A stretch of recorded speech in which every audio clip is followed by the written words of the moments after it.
So without further ado, I'm going to pass it over to Nathaniel. Thank you, Shannon. And thank you for this incredible crowd and our awesome panelists. As Shannon mentioned, I am going to start just by sharing some data with everybody before we get to our panelists, their experience, and all of your questions. For those of you who don't know me, I'm the executive director of the Environmental Voter Project. And the way things are going to look over the next hour is as follows. I'm going to start with maybe the quickest introduction to EVP any of you have ever heard. Then we're going to get right into about just 10 minutes of our latest data on the different age groups of people who care deeply about climate and the environment and how we've seen some pretty significant changes among older voters in particular. Then we will hear from our expert panelists, and then we will hear from our expert attendees, and you will ask questions. So let's get into things. The Environmental Voter Project, for those of you who aren't familiar with us, is a nonpartisan nonprofit that is focused on just one thing, and that is finding environmentalists who don't vote and turning them into better voters. That's it. That's it. We don't lobby for particular policies. We don't endorse candidates. We don't even try to convince people to care more about climate and the environment. A good way to think of us is we're not in the mind-changing business. Instead, we're in the behavior-changing business. We find people who already care deeply about these issues, yet they aren't voting, and then we change their behavior and mobilize them year-round to become better voters. Very briefly, it's a four-step process. We work with a lot of data scientists to build highly accurate models on voter files that allow us to individually identify who these non-voting environmentalists are. So we're not identifying them by broad demographic groups. Rather, we're identifying them as individuals on voter files. Step two, we mobilize them. We now work with over 7,000 volunteers around the country to canvass, call, and send postcards to these non-voting environmentalists. And then we as a staff also run digital ad and direct mail campaigns. Step three, habit reinforcement. This is so important in turning non-voters into consistent voters because there are not enough solidly, consistently voting environmentalists right now. And so we don't just do step two. We don't just pay attention to a few sexy elections here and there. Instead, we work year round. I think last year we were active in 467 elections. I kid you not. Because every election might not be important for the climate, but every election is super important when it comes to changing people's behavior. Because ultimately our goal is step four, and that's to change the electorate. We know that politicians are motivated by winning elections. More than anything else, that's always their goal. So that means they're going to go where the votes are. And so it's incumbent upon us in the climate movement to not just lobby, to not just advocate, but to make sure we vote in every election we can. Because the simple truth is politicians don't care what non-voters think. They just don't. We are active in these 21 states, and in 2026, we are going to be targeting over 5 million of these already registered super environmentalists who are unlikely to vote in this fall's midterms. We already know them by name and street address, and we're going to be working to mobilize them year round, and we would love your involvement. That's it. That's all I'm telling you about the Environmental Voter Project, okay? But if you want to learn more, please join us on Thursday, February 5th. We are going to have one of these webinars, but it will be an in-depth introduction into what we do, why we do it, how we do it, all the data science, all the behavioral science, all of our really incredible results. We would love to have you sign up. There's going to be a link in the chat, and you can sign up for that webinar to join us on February 5th. All right. Now I'm going to dive into this data. As I mentioned, because we are in the business of identifying and mobilizing non-voting environmentalists, we need to do a lot of voter research, more than most organizations out there. And so we've learned a lot of information about who are the types of people and who are the actual individual people who currently care deeply about climate and the environment. And we want to share that data with you. But before we do that, just a few sort of explanatory notes on methodology and terminology. The data I'm about to show to you is from 20 of the 21 states that we work in. It doesn't include data from Alaska because they don't make a lot of demographic data available to the public about their voters, whereas the other states do. So whenever we're talking about data over the next 7-8 minutes, it's going to be from these 20 states. When I use the term climate voter over the next 6-7 minutes, what I mean is people we have identified as having at least an 85% likelihood, so they're really, really likely to not just care about climate or the environment, but literally listed as their number one priority. These are people who have an 85% likelihood or higher of listing either climate change or clean air, clean water, and the environment as their top priority.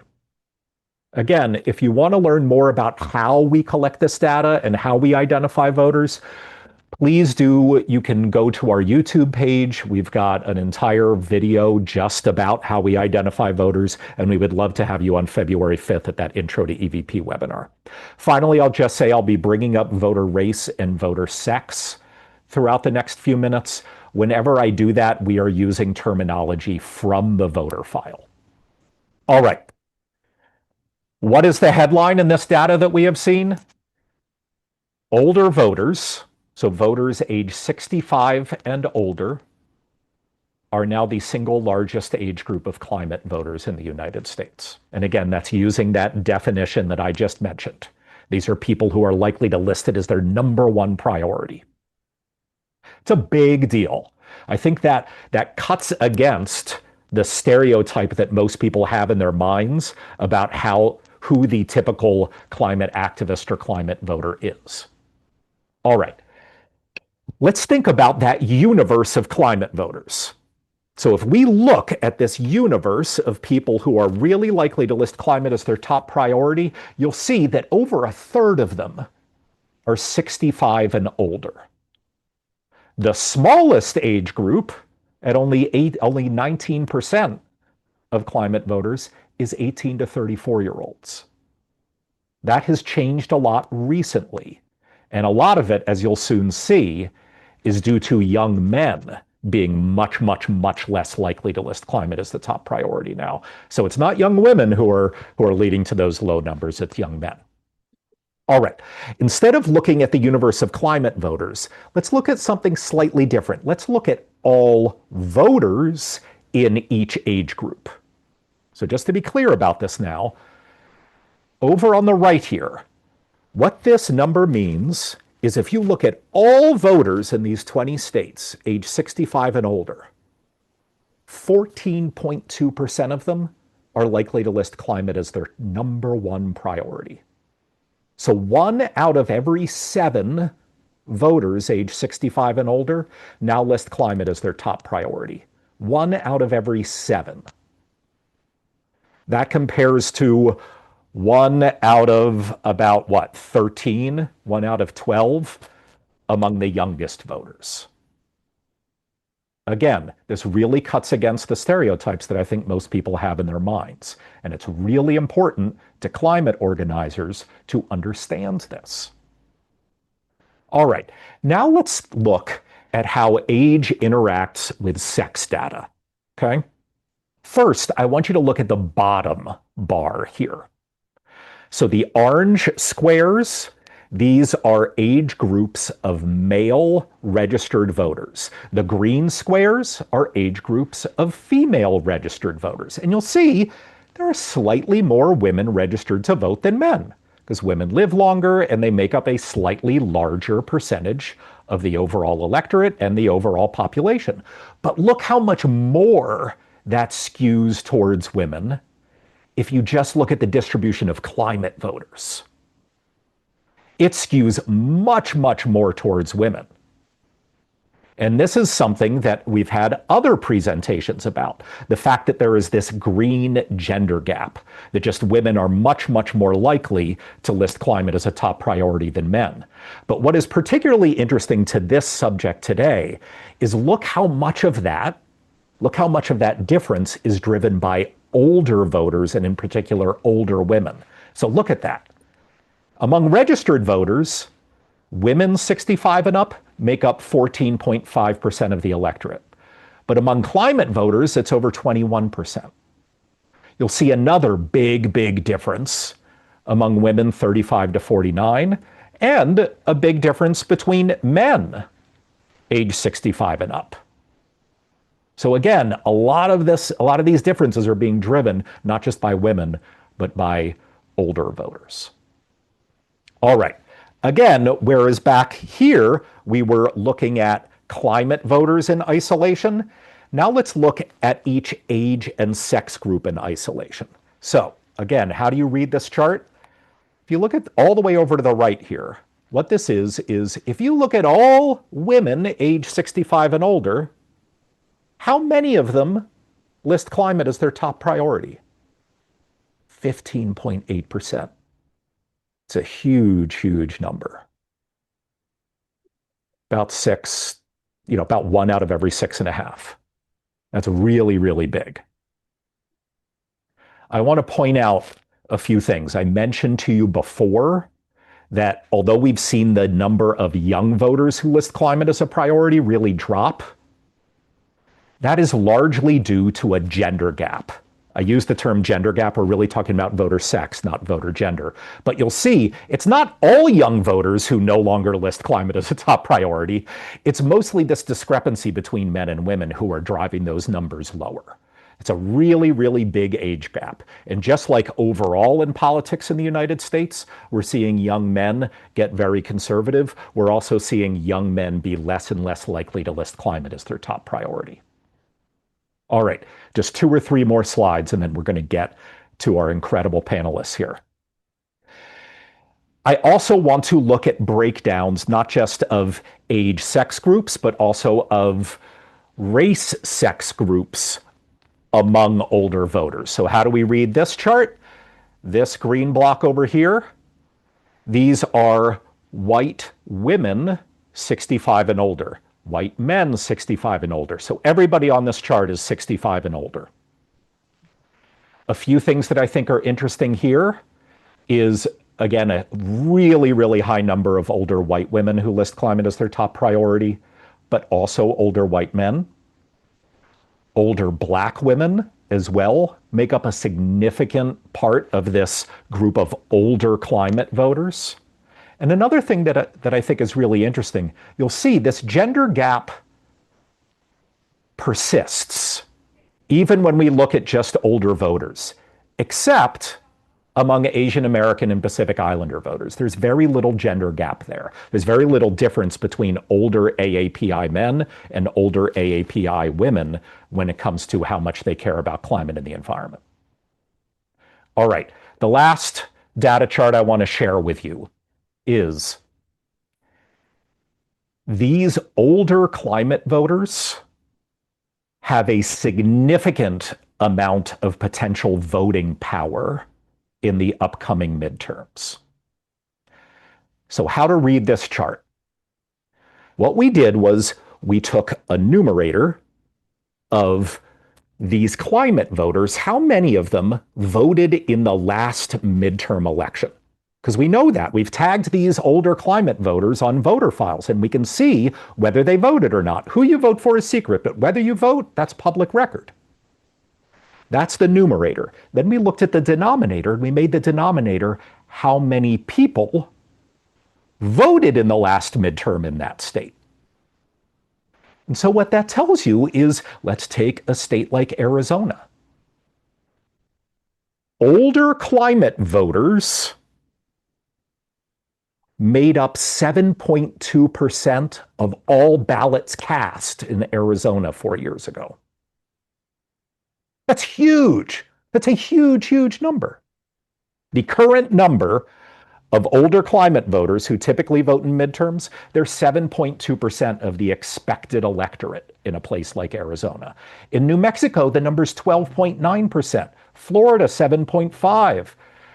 New Hampshire, 7.5. These are big, big numbers. Iowa has an open Senate race, an open gubernatorial race, and 3 out of their 4 congressionals are going to be competitive. And so this is the last data point I want to leave you with. It's not just important to understand this data so that we can better understand who current climate activists are, but it's also because over the next 10 months, everybody's going to be thinking about the midterms. And older climate voters are a significant amount of the climate movement's political power. And we need to recognize that. Now, at EVP, as I mentioned, we are in the business of mobilizing voters, but we are not in the business of organizing people. And so we like to admit when we know stuff and when we don't know stuff. We are not expert organizers, but we've got some experts here for you. And we're really excited for you to hear from them and to learn about their organizations. So please pay attention, not just to the speakers, but to the chat, because we're going to be letting you know how you can learn more about all their incredible organizations. I'm going to hand it over to Shannon Siegel to run the rest of the panel. All right, we are so excited, and I know y'all are not here to listen to me, but I'm Shannon Siegel, EVP's Organizing and Field Director, and what that means is I have the huge pleasure of working with many of our partners and with many of you who are volunteers on this call. So I'm going to give the briefest of brief bios on these folks, but mostly I want to let them share about themselves. So first off, I'd like to introduce Judy Loeb, who had a 25-year career in the fashion industry, and then an 18-year career at Emily's List, which many of you might be familiar with. Then she retired, if I may say, and got right to work with Seniors Taking Action and We the Seniors, both organizations who she helped co-found that organizes fellow senior volunteers to work towards progressive causes. Next, I'd like to introduce Melanie Griffin, who is the field campaigns lead at Third Act. She is a faith-based environmental organizer who had over 30 years at the Sierra Club, once again, retired, and couldn't stay out of the game, got back in, and is now at Third Act helping fellow senior climate organizers. And we have John Sorensen, who is with Elders Action Network and Elders Climate Action, who he helped co-found that organization after working for 45 years in aerospace and transportation. Elders Action Network, their first project or their largest project was Elders Climate Action, who is also one of EVP's very first partner organizations from when we got started about 10 years ago. All right. We also were hoped to be joined by Sharon Levine of Rise St. James. Unfortunately, we haven't been able to get a hold of her today. We hope all is well, but I have a feeling we will have no problem giving you all tons of information regardless, but we'll make sure we send the Rise St. James information in the chat as well so that folks can check them out. All right, Judy, would you like to start us off and just share for about a minute about your work with We the Seniors? I'm going to start, first of all, by thanking all of you for organizing this. I think this is, I love the idea of gray is the new green. I started with Seniors Taking Action, which is the first group you mentioned, Shannon. And that's been in existence about 7 years. And we began by writing postcards in a coffee shop in New York. And when COVID came, we had to go on Zoom. And I think one of the best things we did was to create a speaker series. And actually, Nathaniel has been a guest on our speaker series, if not at least once, if not more, because our members are clearly very concerned about the climate. So we've been hosting the speaker series, as I said, for almost 7 years. We've had incredible speakers like Senator Cory Booker and Senator Kim. We even had Liz Cheney. We've recently had Dr. Vin Gupta.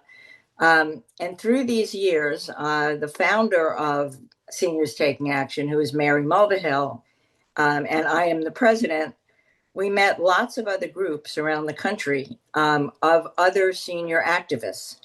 And it occurred to us that if we could somehow bring these groups together under a one umbrella, we would have a much louder voice to talk about the issues seniors care about.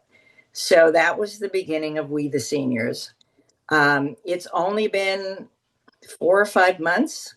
We already have signed up over 60 groups and hundreds of individuals. And each of the groups is very busy in their own area, working often on local issues, often on federal issues, but they write postcards, they go stand on bridges, they go outside and attend marches.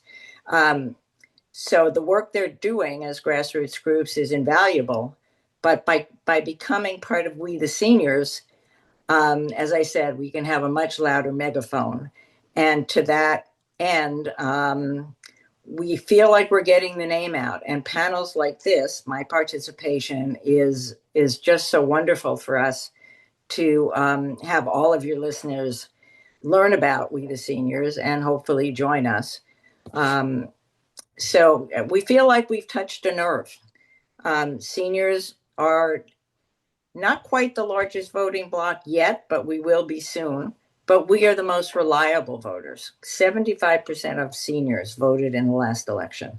So we feel that by mobilizing seniors, educating seniors at what's at stake, we can use issues like climate to make sure that the voters who did vote will vote again, and the ones who didn't will understand the importance of the issues and vote for sure this time.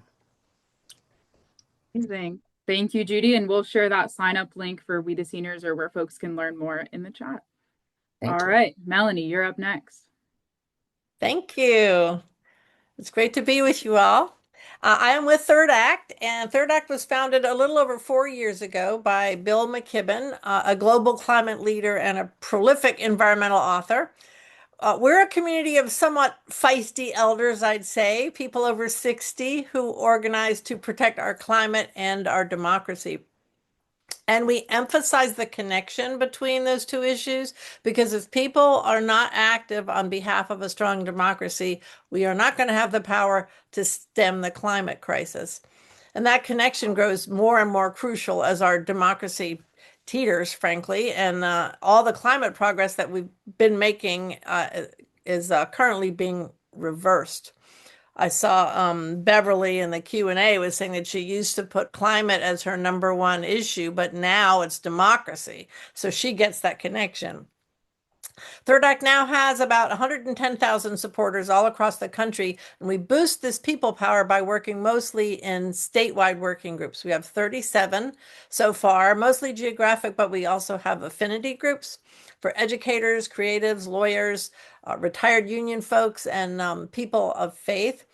And we have a new actions lab that pioneers fresh strategies and tactics.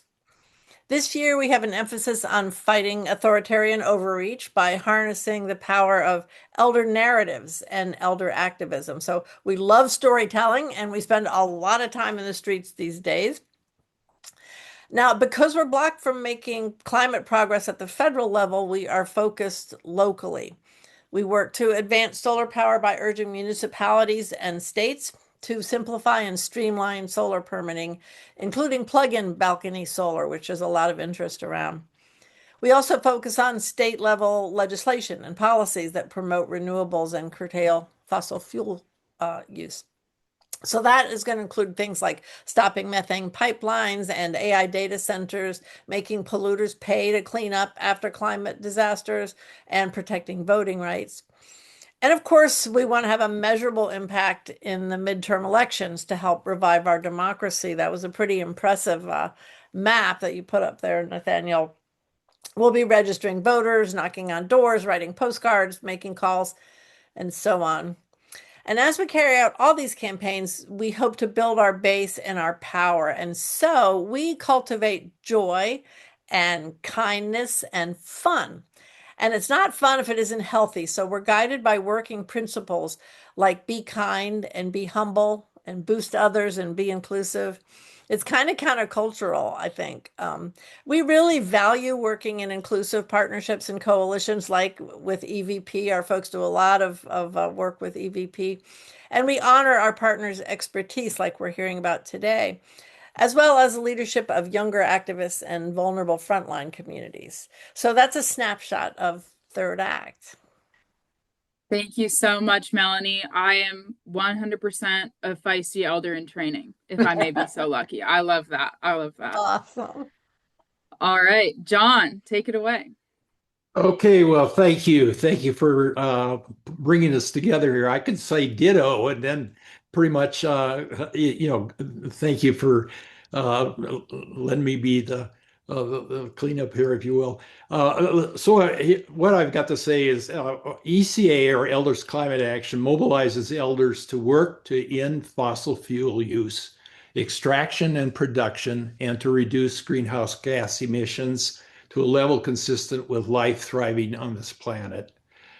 We provide relevant climate-related information, programming in order to understand the breadth and depth of the crisis that we face, and also solutions to counter those threats, really.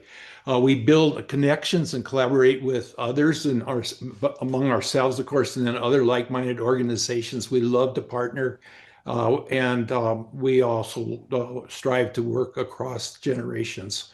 We really try to be multi-generational.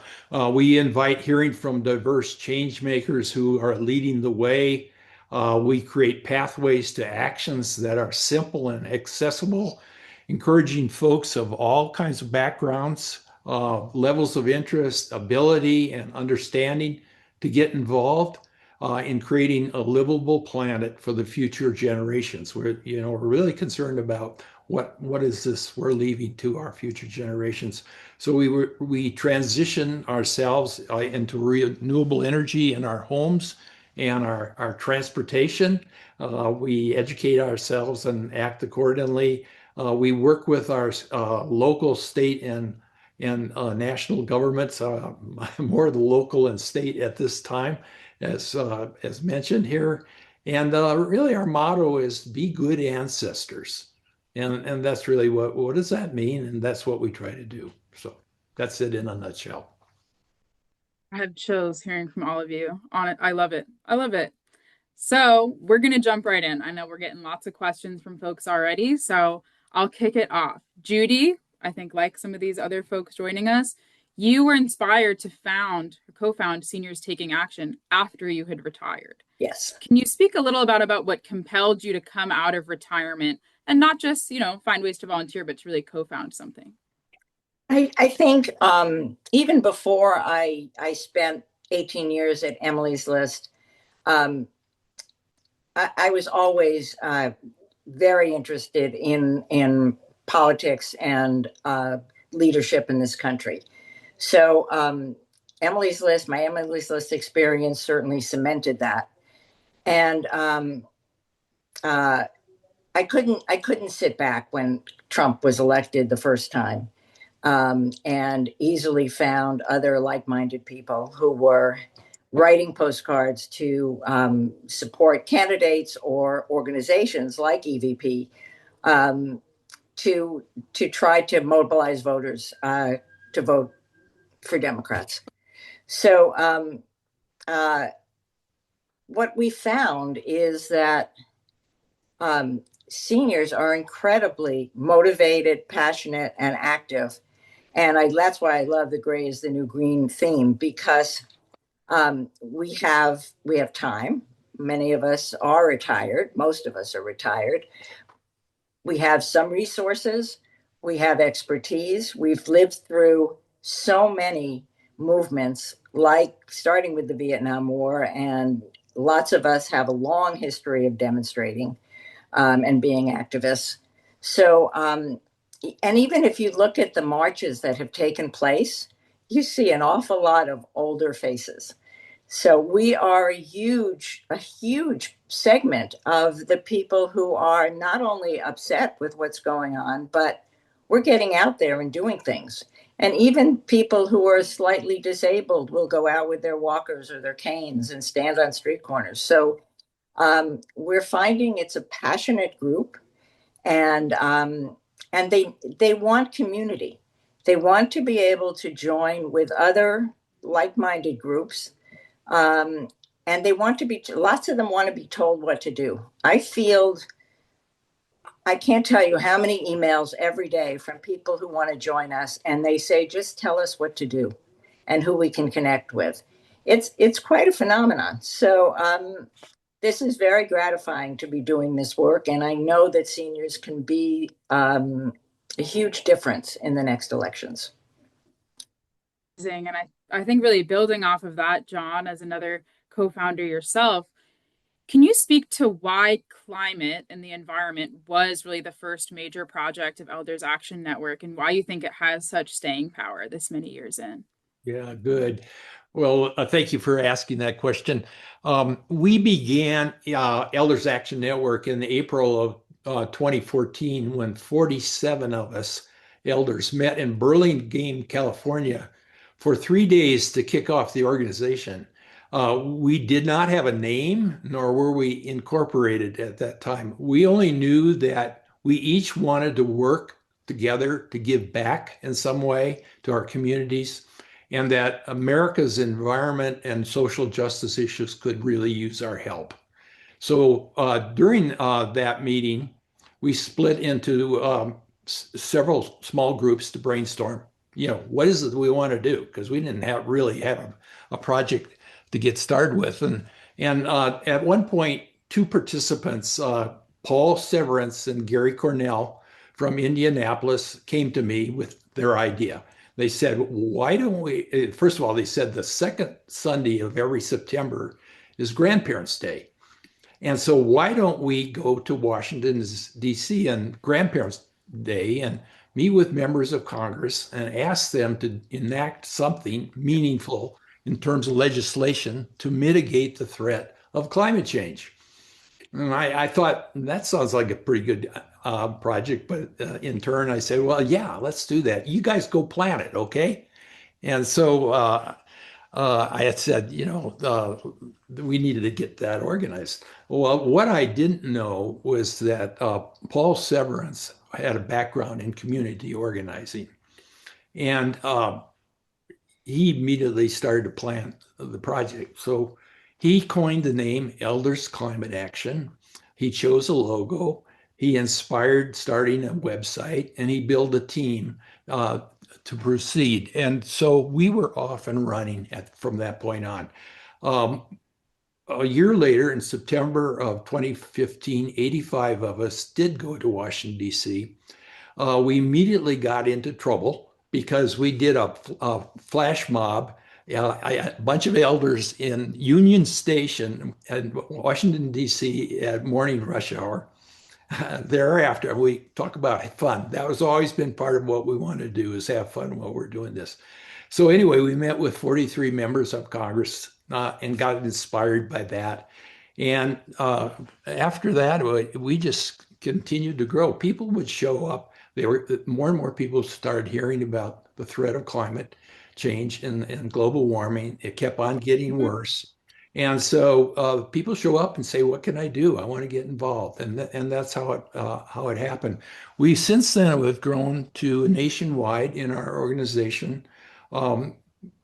Again, climate is showing up. The climate threats are showing up. They're getting worse. It's complicated now because we have a national organization, administration that says it's a hoax because they want to sell more oil.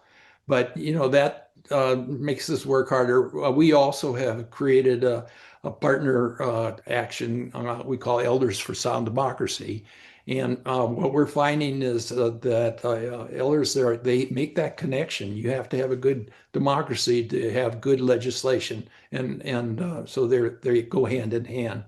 So anyway, I want to just close by giving credit to Leslie Wharton, who is our national elder leader of the ECA organization, and also Jen Chandler, who is our operations director. Really, the success of ECA is largely due to their leadership, and they're absolutely invaluable in terms of us continue this. And also, I want to just say EVP is a perfect project for us. It combines both in the environment and democracy. So thank you for having us and letting us be part of this great organization you have. I love it. These are like my celebrity people that you're running through here. Melanie, I think uniquely to this panel, you've had a decades-long career in the climate space, like even when you were an elder in training yourself. Why do you think now elders are the leading group of climate voters? And this is a big change even from like 2 years ago when we had this data. It is. I have been with Third Act about 3 years now. And so it's been really interesting to watch the growth in engagement. I think that, I mean, we are in historic times, and elders have the long view. We have a historical perspective. Like I grew up listening to my parents talking about World War II, and it feels like another time like that, a pivotal time. So with that perspective, we know what normal is. And that brings a sense of urgency because things are just very much not normal right now, and they're rapidly getting more abnormal. So we have whole generations now who've grown up just watching glaciers collapse and polar bears starve and wildfires rage, and that's normal for them. We did not see that stuff growing up, whereas so some people might get numb to it because it's all they know. It's kind of been their background, but it's harder for elders to ignore it. And the more extreme it gets, we also have information, real information. I don't think elders are quite as susceptible to the fake information because they remember how to investigate their sources and so on. And then I think having grandchildren also increases that sense of urgency for getting engaged, and as things look more dire, people want to get more engaged because of their kids. And now that we have this administration actively and very publicly working against our health and safety, it's no wonder that those numbers of concerned elders are going up. It's gotten to the point of looking like an emergency on the front page every day between the climate disasters and the political dynamics. Yeah, I think that's resonant. Yeah, Judy. I just wanted to follow up on what Melanie said because she's so right.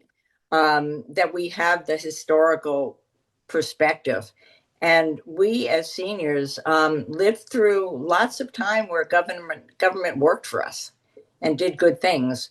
And younger people have grown up with complete disillusionment about government. And so therefore they think their votes don't matter. And it's very sad. And so that has caused for less and less participation amongst younger people.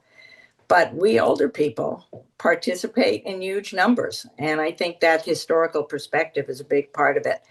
I also just wanted to make the point that the We the Seniors groups and individuals are thousands and thousands of seniors around the country. I think we're in 20 or 22 states now. And lots of our members are living in senior living communities. And they can form, they have to kind of do it privately because it's not condoned by the leadership of the senior living place, but they get together. They find a way and they form groups and they are active together. So I think that is a good resource for all of us. And I just love the idea of collaborating amongst those of us on this panel, because we're all representing issues that will motivate seniors. Absolutely. I think that's so critical. And I know, of course, I'm sure we have folks of all ages joining us, but there's folks here who are trying to get advice on how to organize older climate voters. And I think that is an excellent example of building community, getting folks where they physically already are often and finding those opportunities. On the flip side, John, do you think there are any mistakes that organizations, especially non-elder focused organizations, make when recruiting and training older climate activists? Any words of wisdom there? Yeah, one of the good things about making mistakes is you learn from them, or you better learn from them. So, I was thinking about that particular question. I know I have three different answers to that one. One is when people come looking for an activity to do. It's important that you listen to them, or I find you got to listen to them to find out what they really are perhaps feel capable of doing. The tendency is when we have so many tasks to do, and it's infinite how many different projects we can dream up. And we think, well, okay, we need to plug somebody in there. You need to plug them in, and they may not be ready to take on the responsibility of it, or it may not be what they need some time to uh, kind of get acquainted with who else they're working with. And so it's important to listen really carefully and ask them, here's something we could do. How does that sound? Really, and listen to their story. I think we talk about storytelling. Older people like to tell their stories. And oftentimes when you listen to their stories, you get an idea, okay, this person could probably work here or there. And also the idea too is it's easy to think about, well, let's put everybody to work. But oftentimes, and people will come and get involved with this, and they'll say, oh, I found my tribe. And they're looking for people to have community, be in community with, to bond with, that think like they do, and to be able to talk, very personally about what's going on in their life. So it's important to honor that, is what I'm saying here. That's one thing. And the other thing, I've made the mistake in past of giving somebody a task to take, and they would go about it their own way. And I'd sit there and listen to them, and I'd say, okay, they forgot something, and then I'd say, oh, and by the way, you need to do this too. And in doing that, I would squash them, and they'd be put off because I was adding something to it. And I didn't intend to squash them. I was just trying to add, but I didn't realize that they were sensitive to that. And, that was not a good thing for me to do. Another one that is, well, people, they'll try doing something on them by themselves, and they may not succeed very well. And it's important that we get across that we work in community together, and we help each other, and we get a synergism by working together that a person by themselves can't do. The advice, I think Bill McKibben says that if somebody's saying, what should I do? I think the advice is find a group to work with and work together. And so that's a really important thing that we have to be able to hold in our head while we're getting people together, is form groups to work together on projects. More fun that way, and we get a lot more new ideas that way. So Yeah. that's my answer. And if anyone in the audience is wondering about a group, we got a smorgasbord right here. All right. We're handing them to you. Melanie, I'm going to start weaving in some audience questions as well. So we've had Randall and one anonymous person ask about your faith-based approach to organizing. So I'll say one person mentioned how often faith can be weaponized against progressive causes. But faith is also a really meaningful community that brings many people to these progressive causes. So, as a faith based environmental activist, what are the ways that you find that is effective or more challenging, especially when it comes to doing climate organizing? Yeah, that's a great question. I worked for many years as a lobbyist at Sierra Club in DC, and I ran the public lands program. I worked on pollution issues.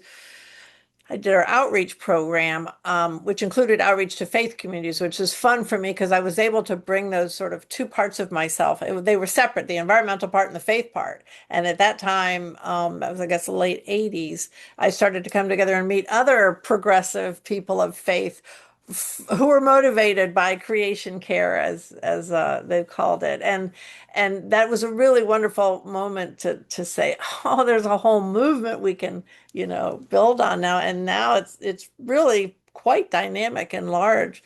And I think there's a lot of commonalities just in organizing elders that you were just asking about and organizing people of faith because, well, first of all, religious affiliation is much higher for older adults in the US. You know, it's like over 80% of people affiliate, say they're affiliated with a religious community. Well, it's closer to 50% with younger people. So that language of faith or spirituality kind of resonates with older people, I think, in general.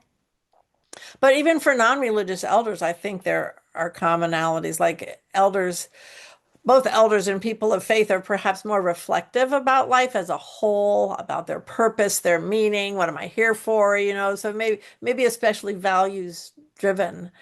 And since we grew up with atrocities like the Vietnam War and with the civil rights movement, the women's movement, the environmental movement being born. So a lot of elders are motivated by justice and peace and communal values, some of the same things that are important to people of faith.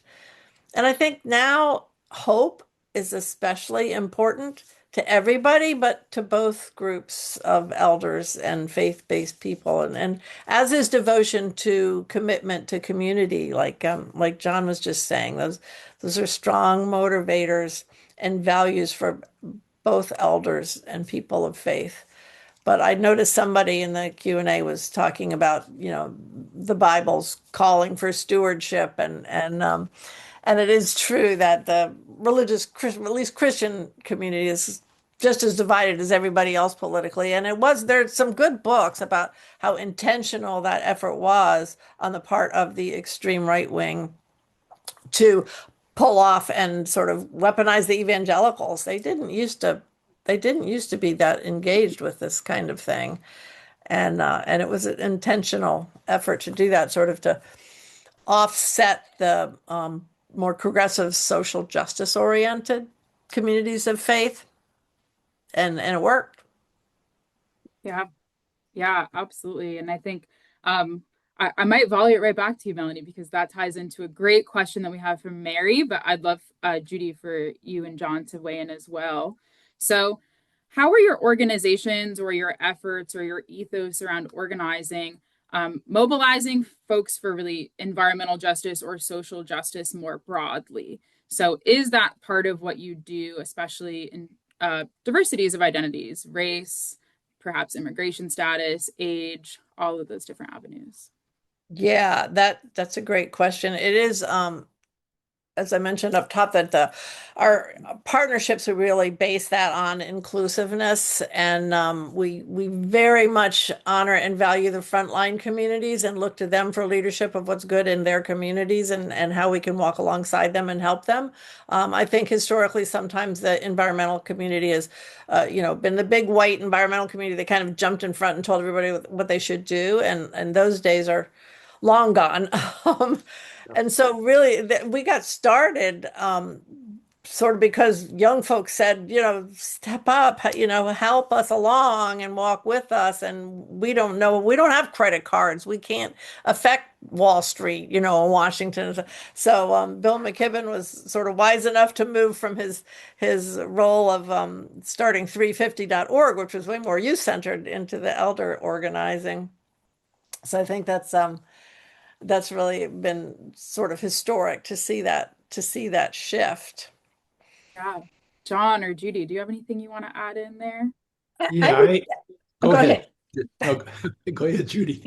I would just pick up on what John was saying about getting people involved and going back to the idea of community. We started something a couple of years ago where we encouraged people to have postcard parties, because sitting in your house by yourself writing postcards is not nearly as fun, and you don't get nearly as much done. So people have picked up on that idea, and they invite half a day. If they're in a community, then often they do get together. But if they're more isolated, they certainly have a few friends who they know would like to join a postcard party. So that's one thing. And John also mentioned storytelling.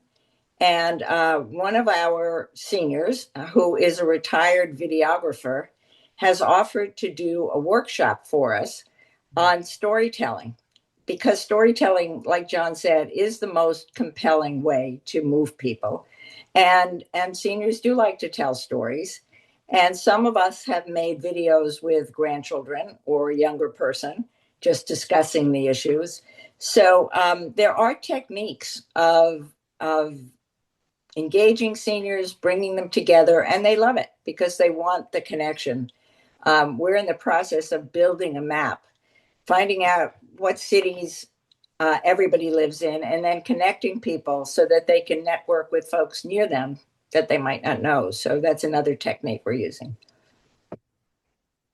And can I add, we've got a series of trainings coming up this year. We did about a 6 month long training for our folks on racial justice and how to be a good partner to support racial justice groups and environmental justice groups. But I think that our trainings this year will also include more intergenerational trainings. And so if folks want to visit our website, there's a lot, and those are open to everybody mostly to learn how to be more inclusive and intersectional about our work. Oh, John. Yeah, yeah. But one of the things I'm trying to think of the different ways of answering the question here.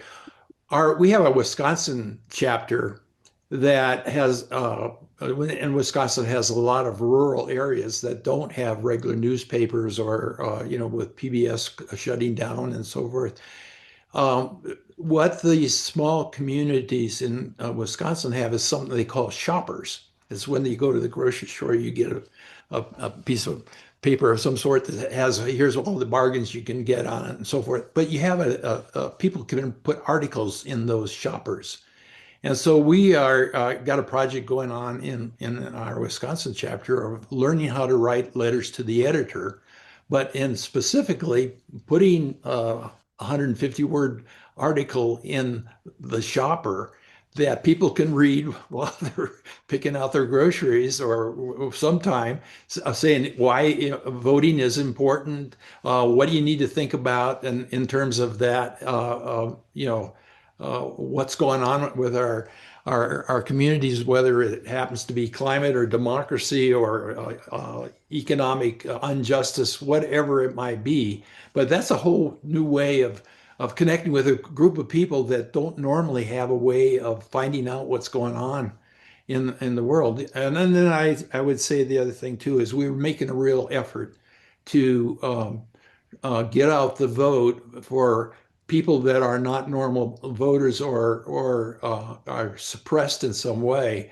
We partner with a lot of organizations. One of them being a Center for Common Ground, which is focused on the Black communities. And so in Wisconsin, it's the Milwaukee community of the Black folks. In the 2024 election, I happened to be the co-lead with Third Act Betty Roth in Phoenix, Arizona. So we worked with the Latino community in Arizona, which is a large part of the community there, getting out the vote and bringing in the climate reality there at the same time. So working with those parts of our population, if you will, that are suppressed or not appropriately represented in our government and who have probably feel the threat of climate chaos the worst, for they live in the shadow of the refineries or whatever it may be. We want to look out for them and try to get them involved and listen to what their needs are. So that's part of what we do too. I love all of this. I hope everyone's taking notes, but you will get the recording. So if you missed anything, you can write it all down. I cannot believe that we are swiftly approaching the end of the hour. So I want to end with each of you giving like one sentence of advice for organizing older voters and older activists. One sentence. And you've already given us so much, but what would you like to end on? And feel free, whoever wants to go first. Melanie? Oh my gosh.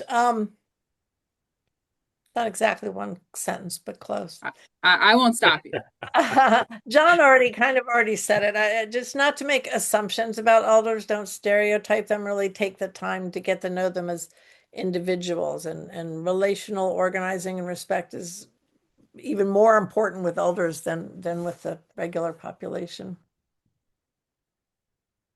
I would say reach out and listen. Find seniors where they are, listen to what their concerns are, and then give them something to do because they want to be involved. Yeah, and I'd say the same thing. Listen, ask them what's your story? You know, why are you here? What motivated you to come here and listen and see what we're up to? You know, and find out where they're coming from. That's what I would start off with. That is fantastic advice. And I hope all of you who are joining take it, whether you are already part of a formal organization, like one of the 4 organizations we have here, whether you want to get some folks together. I mean, I think you all heard most of these groups didn't start as like, okay, we're going to start a nonprofit organization and we're going to get everything registered. It started as groups of people getting together who are motivated to make a difference. And I think this gets at a couple of the questions from the Q&A as well. Of a few folks were saying how hopeful it can be to take collective action. Doesn't mean we all can't do things on our own, but I so admire the work Judy, John, Melanie, that you all do to really bring folks together, not keep people isolated, right? I think we know we're much more likely to continue moving, continue showing up to those meetings when we see our friends there, when we see people who we know are going to like ask about our week. So I am so appreciative of Judy, John, Melanie, of We the Seniors, Elders Climate Action, Third Act, and all of you who are joining us today. I want to wrap up with a few tips. So I know there's been panic about the links in the chat. We're going to get them sent to your email. So if you haven't been able to copy and paste them, or you haven't been able to save the chat, do not worry, you will get them. And that's going to include links to these incredible organizations as well. I know Melanie mentioned an upcoming series of trainings, storytelling workshops with Elders Climate Action. We the Seniors is doing putting their map together so you can get yourself on that map. So please do take the time to check them out. I also would love for you, if this is your first time joining us at the Environmental Voter Project, I want to welcome you to the team. We have a lot of opportunities coming up, including a much more in-depth webinar about what we do so that you can learn more. All of our volunteer opportunities are no experience required, but I especially want to shout out that we do weekly phone banks in partnership with Elders Climate Action. So, of course, all sorts of folks need tech support, all sorts of folks need extra help, but we really have, for folks that are maybe a little extra nervous to get started, feel free to join one of those Tuesday phone banks especially, and we're going to have one of our fantastic trainers who is an elder climate activist herself get you going. All right. I hope all of you are doing a round of applause. I know we can't see the videos, but truly thank you to our panelists. Thank you to Nathaniel. If your question was not answered in the Q&A, I invite you to reach out to these organizations or reach out to us. We just had so many questions and so many of you on. So please have a wonderful rest of your day and onward. We're all going to be organizing together. Take care, everybody. Thank you. Thank you.